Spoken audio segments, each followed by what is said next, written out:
This video has democratically been brought to you by Super Earth. Helldivers 2.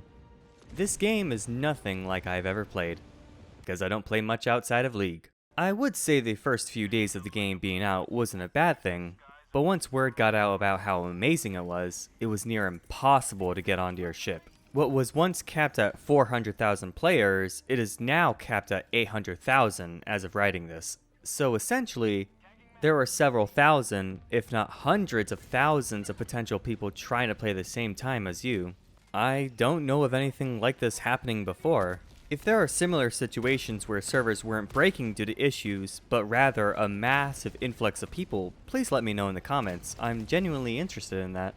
One day, I actually waited for more than 5 hours with no luck. I had this on my screen taunting me the entire time. Even when I shut down the game and loaded it back up, it would still try to load me in with no luck. You would actually have to try to cheat the system by joining your friends who, if they were lucky enough to get online, in their game, so it would bypass the queue time. As for the game itself, essentially you and up to 3 other players drop down, literally, to planets across the galaxy doing missions like pumping fuel to an ICBM to nuke a designated area. Liberty. Extract at your discretion.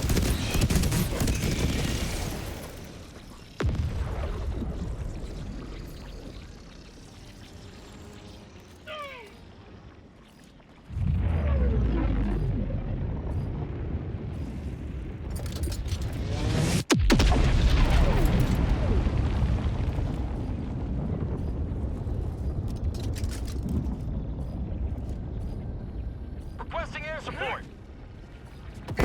Destroying a certain number of bugs or automatons. Requesting orbital inbound. Firing orbital barrage. Requesting Clear the orbital. area.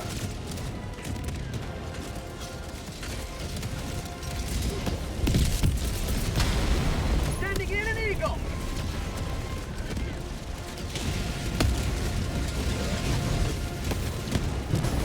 Liberty emerges victorious yet again. Extract when ready. Search and destroy.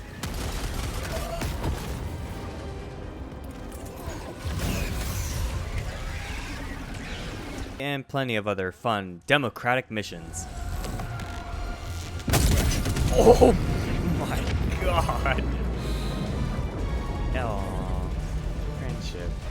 In the name of democracy, you can earn more stratagems, which are things like turrets, shields, and different types of more powerful weapons that help you during your mission. To use these in combat, you have to input different directional, inputs in order to have them crash down in a location that you throw out beforehand. But take note, you can be killed by these capsules crushing your body into a bloody explosion, so make sure you and your team are smart enough to know where they are landing. It's pretty easy since they only crash down in a vertical angle. Every single stratagem, whether they are weapons, airstrikes, or orbital strikes, all have different inputs, so learning them will make it so much easier when things are hectic on the battlefield. And each stratagem has different properties and utilities that allow you to take down different types of enemies that you'll be facing. For instance, this guy right here. I like to refer to him as Fat Fucker, because he really is a fat fucker who seems to take no damage on 90% of what you throw at him. Have no explosives or heavy armor piercing? No problem, just somehow get behind him and somehow damage his back to kill him, which is easier said than done. Manage to take him down if you do have explosives? No problem. There'll just be hundreds more like him to come eventually to overpressure you and your team and kill you all. And if the automatons weren't bad enough, the bugs are possibly as bad if not worse. For instance, this tall fucker. While you're distracted trying to take him down, which is near impossible, there'll be hundreds of these jumping bugs piling on top of you, as well as those giant chargers coming to ram you into a wall. As for the different types of stratagems you'll be using, there will be ones in the weapons category like the flamethrower that you can wipe out waves of smaller enemies, the anti-tank for dropships and super tanky enemies. For the orbital cannons, there will be orbital rail cannon, which targets the largest enemy and launches a direct hit on them, which deals massive damage. Although sometimes it seems like they're supposed to be one-shotting them, but it feels like it's up to RNG to see if they actually do. My favorite stratagem in this category is the orbital laser, an incredibly diabolical stratagem that fires a laser that continually damages enemies, prioritizing larger targets. But be careful, you can only use this 3 times per game, so make sure it's worth it when you call it down. For the hanger, there's the napalm strike, another one of my favorites. The hanger will launch a spread of explosives that stick to enemies and terrain and burns them. It's fast, it's effective, and has a pretty short cooldown. And then there's the legendary 500 kilogram bomb. Have a ton of enemies surrounding you and it seems like there's no way out? Call it up to solve all your problems, lickety split. As for the bridge, there's the precision strike. I mostly use this on buildings since it does take a good couple of seconds to launch down. And if you're trying to hit an enemy, it'll sometimes miss if they continue to move. So just stick to buildings for this one. There's also the shield generating ray, which puts a force field around where it landed to protect your teammates or a sentry if you decide to go in that direction. It's pretty nice and I feel like it's underused. The engineering bay is where you call down stratagems like the guard dog Rover. This little guy is like a little guardian angel, if guardian angels could shoot lasers. I like to use these for the Terminids since there'll be a bunch of them trying to jump you, and this little guy will try its best to keep them at a distance. There's also the laser cannon. It's a great weapon if you're able to allocate its beam enough to where you don't overheat it, otherwise you'll have to reload. And lastly is the robotics workshop. This is where you'll be summoning down sentries for the most part. I mostly use these on defensive missions, since with search and destroy missions, for example, you're going to be moving around a lot and they're mostly good if they aren't targeted first. The EMS mortar sentry is good to stall and slow down enemies from advancing. I don't really know if these deal damage per se, it mostly seems like they're more for crowd control than anything. The Gatling sentry is good for hordes of enemies since its high fire rate will just mow them the fuck down. There are plenty more that I haven't gone through, but if you experiment with ones that seem interesting, you'll surely find ones you enjoy using. I almost forgot to mention the CEAF artillery, since to me, they feel like they will be in the stratagems category as well. The way to use them is if you find one of these areas with the giant turret, load them with the missiles, and you'll be able to use additional stratagems to your advantage. They are really handy when you're out of your other stratagem cooldowns. And one more thing about the stratagem. This technically isn't a stratagem itself, it's more like a objective stratagem. During certain missions, you will have the opportunity to call down what is called a Hell Bomb. This bad boy can't even be compared to the 50 kilogram bomb. This in fact takes the 50 kilogram bomb, shoves it in the locker, and then later fucks the 50 kilogram's mom. This is the end-all be-all weapon of mass destruction. It's so powerful it has to be manually activated.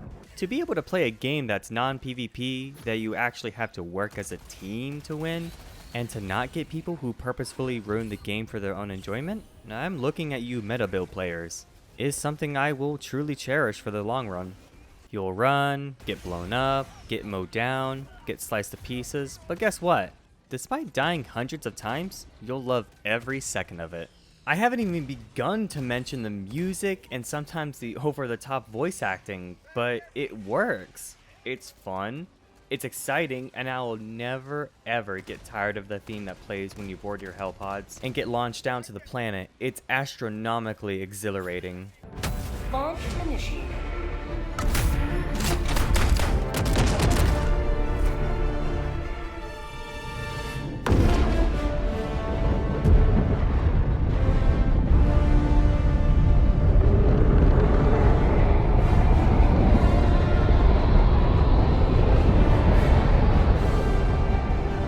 So fucking good.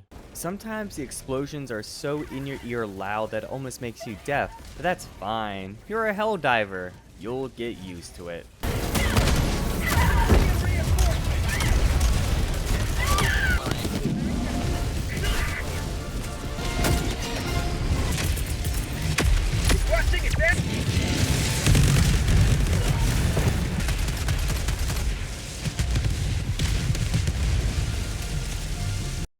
What? Did you say something? Additional to the weapons you can unlock, there are different types of armor sets you can unlock as well. There's light, medium, and heavy armor, and each category has suits that do different things, like being able to carry more grenades, carry more stims, being able to tank more explosive damage, things like that. There's also helmets and capes that you can unlock as well, but those are more for accessory than actual buffs, since none of them at this time give you anything additional, which is fine by me. The developers stated that they will keep the microtransactions in this game to a minimum, which is a hugely base move on their part, and that, bringing up PvP again, PvP won't be a thing because they want to keep it as a teamwork type of game. I also want to throw in, when the servers were being overflooded with players, some people suggested, hey, well, why don't you just hire more people to help out with it? And do you know what they said in return? Nah, we got this. We're not going to hire more people just to lay them off when it's all over and done with.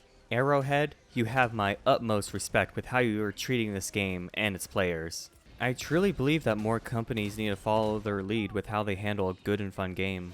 And even though there is technically a battle pass, it won't make the game any more different or easier per se than just playing it normally. And technically, because this is what I did, you can actually get the premium battle pass for free if you play the game enough and save your super credits, because that's what I did. And on top of that, this game is only $40. It's definitely worth the price. There are only a couple of things I have an issue with Helldivers 2 outside of the number of bugs. No pun intended. Helldivers, never die! It won't let me fucking get on. Please, please. Well, I guess there's only one way out of this. I've accepted my fate, and I'm ready to pass on to the next life. Strike.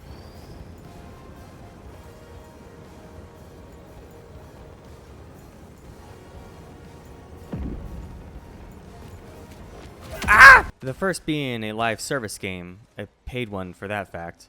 Live service games, new ones I should specify, are really, really risky. If they aren't good, they'll die very quickly. I mean, obviously. Especially if it's a type of game that really doesn't seem like it needs to be a live service one. Suicide Squad. But this one is different. It's fun. It's actually a team-based game, and based on what I've seen in terms of theories, we, the players, are participating in a real-time war for the galaxy. Allow me to explain. On one side of the galaxy is the home of the automatons, and every single second of the day they are slowly making their way to Super Earth, as well as the Terminids, which are the bug guys. And by doing missions, we are eradicating them, democratically, adding an extremely small percentage to the liberation counter. And as of writing this script, our main objective was to take back Malevelon Creek, and we failed.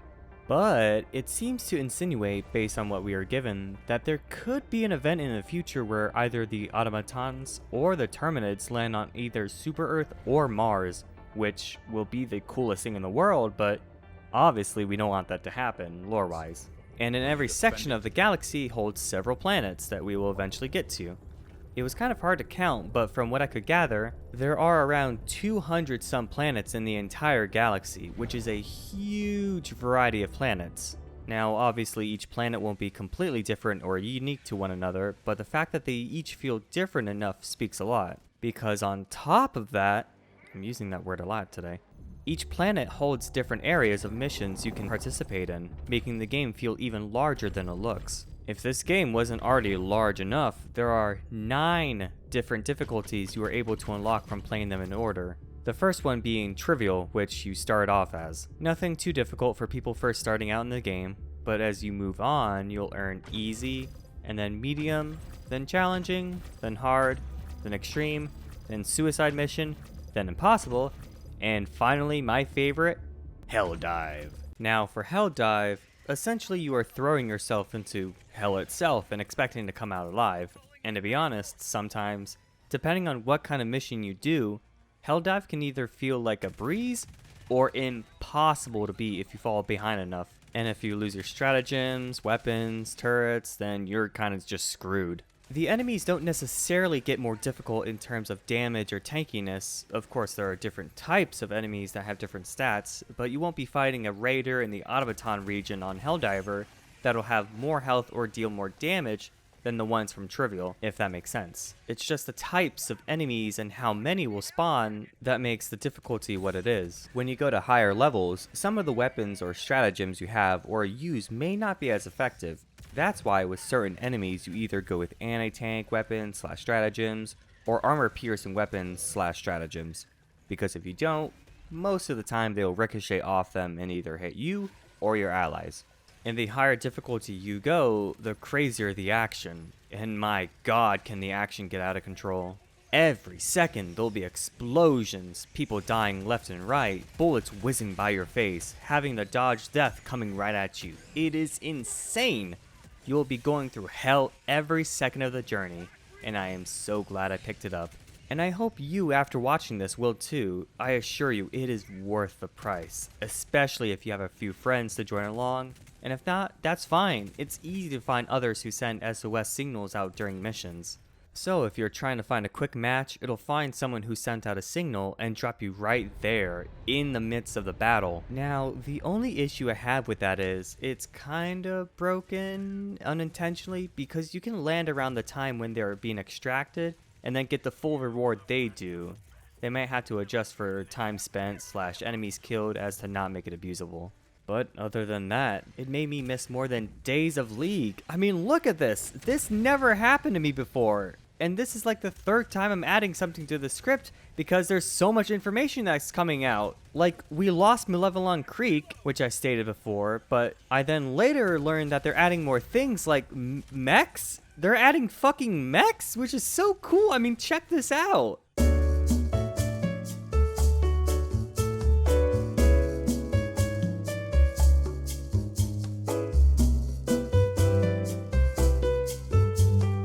They're adding more enemies from the first game. They're adding even more stratagems. I can't keep up. I want to get this video out now before even more stuff comes out. And they're adding vehicles too. It's insane. Running around the map is going to be so much easier with this. I tell you, this game is truly something I've never experienced before. And even though at times this game feels like it's near impossible to beat, as long as you believe in the you that believes in yourself, we will win this war. We will fight to live another day. You know why? Because you have me on your side, and I won't let any of you down. Before I go, I just want to talk about one more thing. This game is technically FOMO. Now, if you don't know what FOMO is, I have talked about it on this channel before a couple of times, but for those who are new or don't know what it is, it's an acronym that means fear of missing out. When it applies to video games, it can be seen as predatory, because if you don't give them your money now, then whatever event was coming along won't be ever seen again. A good example is Fortnite. They have skins come and go from their shop all the time, as well as them having some event passes where if you play enough, you can eventually get the skin that was in said event. And even while looking some examples up, I found some crazy ones I didn't even know existed. I mean, I don't play Fortnite all that often, because I'd much rather play League or Helldivers 2, but that's just me. Some you couldn't even get unless you purchased the Honor View 20 smartphone, which I mean, okay, it was kind of weird, but sure. And there are even those you can only get in like Chapter 1, Season 1 back in 2017. And that's even if you bought the Battle Pass, making some of those skins the rarest skins ever in that game. Okay, what I'm trying to get at is, this game is technically FOMO because we are in an ever-changing war to protect Super Earth. But that doesn't mean that there'll be specific different events that'll come by and never come back, as far as I've seen. This game is still super new, especially since it's a live service game.